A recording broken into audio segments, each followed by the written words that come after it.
Good morning. It is wonderful to have so many of you here today for this important and very exciting announcement. My name is Amory Jendrick, and I am speaking on behalf of Janssen Pharmaceutical Company, a subsidiary of Johnson & Johnson.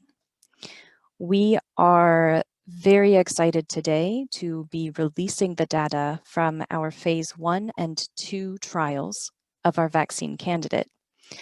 I'm also here to talk about some of the details of phase 3 trials and give you updates on production. Our vaccine candidate is showing major promise. The results from phases 1 and 2 showed us an immune response from 90% of participants at day 29 post-vaccination and 100% of participants at day 57 post-vaccination. This immune response has remained stable for at least 71 days. Those 71 days are the full length of time measured so far, and we expect this immune response to continue to remain stable as we continue measuring it throughout the continued trials.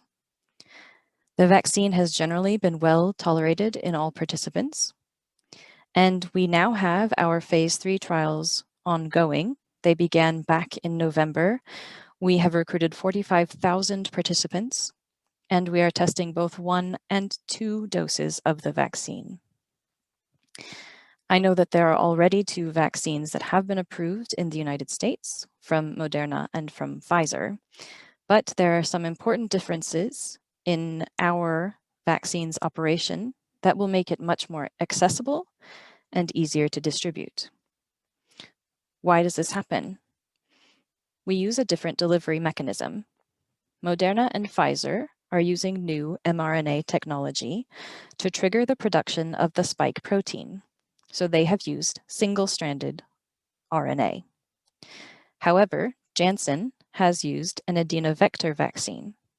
We use two-stranded DNA to promote an immune response. What we have done is we have modified an adenovirus so that it can enter cells, but it cannot reproduce inside them. Adenoviruses are very common and they cause cold-like symptoms, but these have been altered so that you will not get sick. We have added the genetic material for the spike protein into the adenovirus, and then we inject the adenovirus into your body. It works much like any other virus. It enters the cell, it passes into the nucleus. Once inside of the nucleus, the genetic code is broken apart, and mRNA is coded with the genetic code for the spike protein. Once the mRNA leaves the nucleus, the cell will create this spike protein that will show up on the outside of the cell. This mRNA is transmitted to other cells, which will create the same spike protein. This triggers an immune system response. The reaction of the immune system is to create antibodies that will fight this spike protein. The important thing to keep in mind is that your immune system has an incredible memory. It uses different cells to hold on to a copy of what is needed to block the spike protein.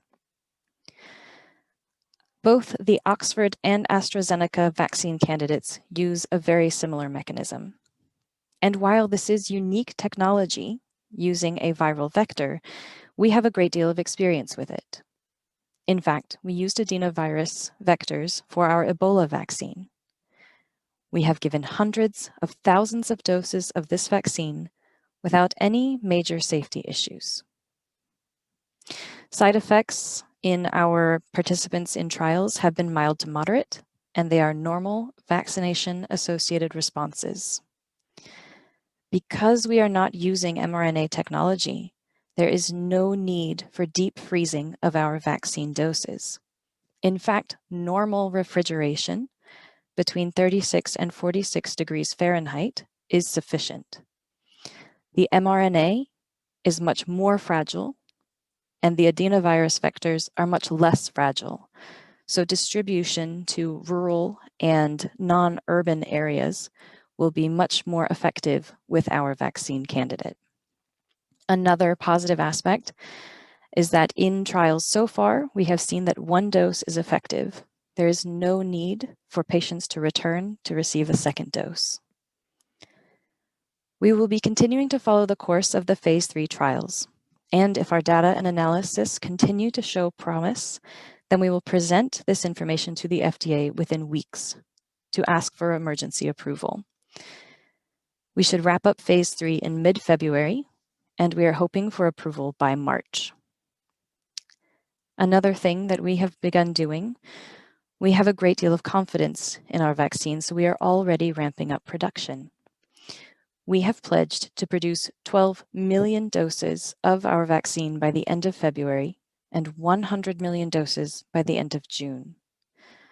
Our goal and our hope is that we will be able to produce and distribute 1 billion doses by the end of 2021. You may have seen reports that we are behind in production, but I assure you that this is not the case. Our goal is to produce enough that it may be distributed around the world so that we do not create vaccine inequality. None of this would have been possible without the tireless work of our many scientists and researchers who have been working day and night to develop this vaccine. Our candidate is very promising, and I assure you that there are brighter months ahead. It has been incredible to see so many people working together to defeat the pandemic as a scientific community and as a global community. And I look forward to presenting to you the results of our phase 3 trial later in February. Thank you, and we will now take questions.